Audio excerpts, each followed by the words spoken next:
Welcome to footballgameplan.com, where football makes sense. I'm Emery Hunt, the czar of the playbook, bringing you a 2012 team preview for the Baltimore Ravens. We're going to start with the Ravens offense to see what we can expect from these guys this upcoming season.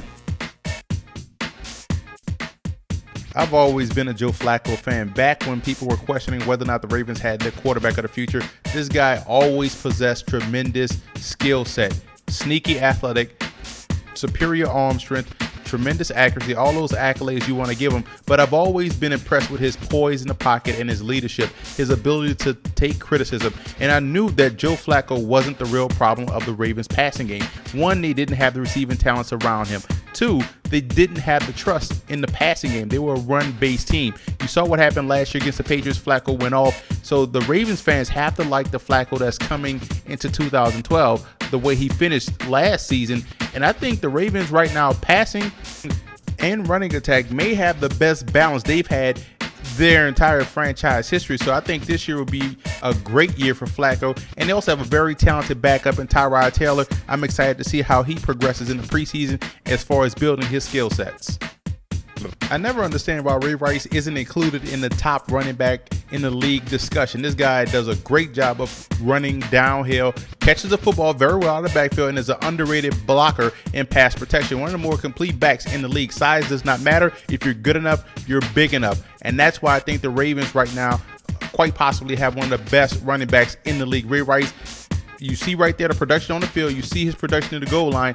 And when he gets going, this offense is tough to stop. What I like that they've done in the offseason is bring in another capable backup. They lost Ricky Williams due to retirement. They lost Willis McGahee a couple years ago. That's why they bring in Bernard Pierce from Temple, a guy that has outstanding balance, runs behind his pads, and runs with tremendous power.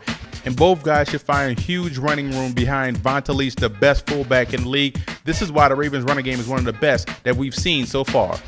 As big of a detractor I was of Torrey Smith's game, I came away last year impressed him how he improved week in, week out. This guy still had those inconsistencies with dropping the ball, a forearm catcher, a body catcher, but you can't deny his acceleration and his want to get better. That's what I came away impressed with. This guy wanted to get better. He wanted to improve and came to play a huge game against the Patriots in the AFC Championship game. So I look for better things coming out of him in 2012.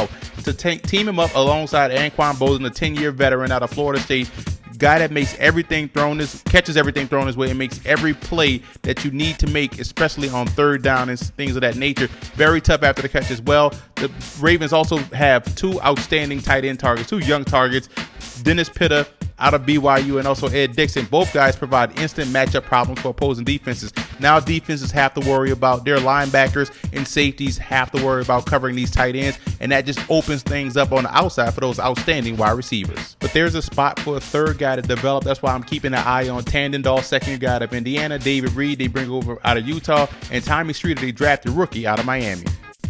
We know the Ravens can protect on the outside. Michael Orr is one of the premier tackles in this league, does a great job in run blocking and also pass protection. And I also like on the opposite side, Brian McKinney did a solid job last year, much maligned Brian Kinney, but I look for him to improve more this year as he gets more acclimated with the system and what they expect out of him. They lose Ben Grubbs, the huge guard to the New Orleans Saints. So there's a battle on the interior this offseason between Ja Reed that they drafted last year out of Central Florida and the incoming rookie Kelechi Osemele out of Iowa State. Big mammoth guy, 6'5", 333 pounds. And you look at Matt Burke coming back for his 15th season of his tour of duty, six-time Pro Bowl pick. They're grooming his backups. I believe Justin Boren and Gino Grakowski are guys that are being groomed to be his heir apparent. So when you look at this Ravens offensive line that gave that average 4.3 yards a carry, they're trying to improve that. But they did a great job of protecting Flacco, and I think they should have some more success this season. When you talk Ravens defensive line, you have to start with Haloti Ngata. This guy, for his size at 6'4", 340 pounds, provides great athleticism. That's why you see him rushing the passer with effectiveness. That's why you see him collapse in the pocket. And you also may see him time to time drop back in coverage. You team him up next to big mammoth nose tackle Terrence Cody. Mount Cody does a great job of pushing the pocket. And you wonder why the linebacking core of the Baltimore Ravens are always around the football. Is because his defensive line with Cody, Ngata, and also Arthur Jones does a great job of occupying blockers and freeing up rushing lanes for those outstanding linebackers. And I'm also a big fan of Pernell McPhee. This guy was a situational pass rusher last year and excelled in that role, and I think he can have an increased role in 2012. Huge blow to the Baltimore Ravens pass rush by losing Terrell Suggs potentially for the entire season. He's going to be out with an Achilles injury. Yes, he may or may not come back. Even if he does come back, he won't be at 100%. But when he's out there, he's a difference maker. Now, when he's not out there, you have a chance against the Ravens defense. But in come Courtney Upshaw. They drafted this guy to come in and provide pass rush on the outside. He's going to be rushed into starting duty as a rookie. If he can show the same type of pass rushing ability that he showed at Alabama, then the Ravens may not miss as much of a beat as people expect. But Upshaw is going to have to go through those growing pains early. I'm talking about preseason, and he's going to have to shake those cobwebs off and get out there and get after the quarterback to give the Ravens some type of pass rush on the outside. But this linebacking core is built around Ray, Sugar Ray right there, Ray Lewis. To me, he can play forever, but I like what they have next to him. A guy that's a very talented player, Jamil McClain, very underrated linebacker coming out of Syracuse 5 years ago. And I also like Ellerby out of Georgia that they bring in, a guy that has to shake the injury bug, but when he's out there, he does have some talent. The question I have is, can guys like Sergio Kendall shake the injury bug as well, come in and provide that pass rush? Those are the biggest questions. There's some talent, but there's also question marks with every player on this Ravens linebacking core, but we just have to see how this year plays itself out. But again, as long as Ray is back there, this unit should be okay.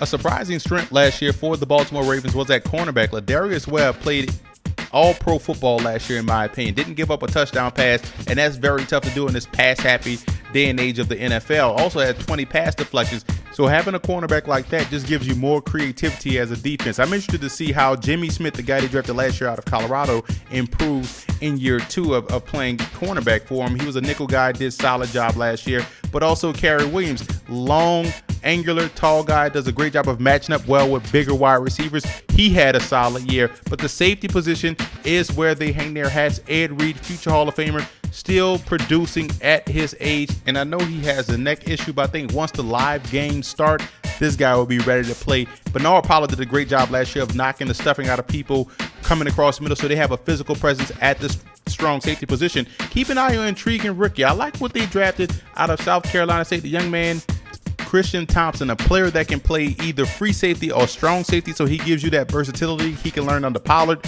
and Reed, and I love the fact that they went ahead and got a guy, Asa Jackson, out of Cal Poly. Versatile player, can play in the slot, and also can help out in the return game.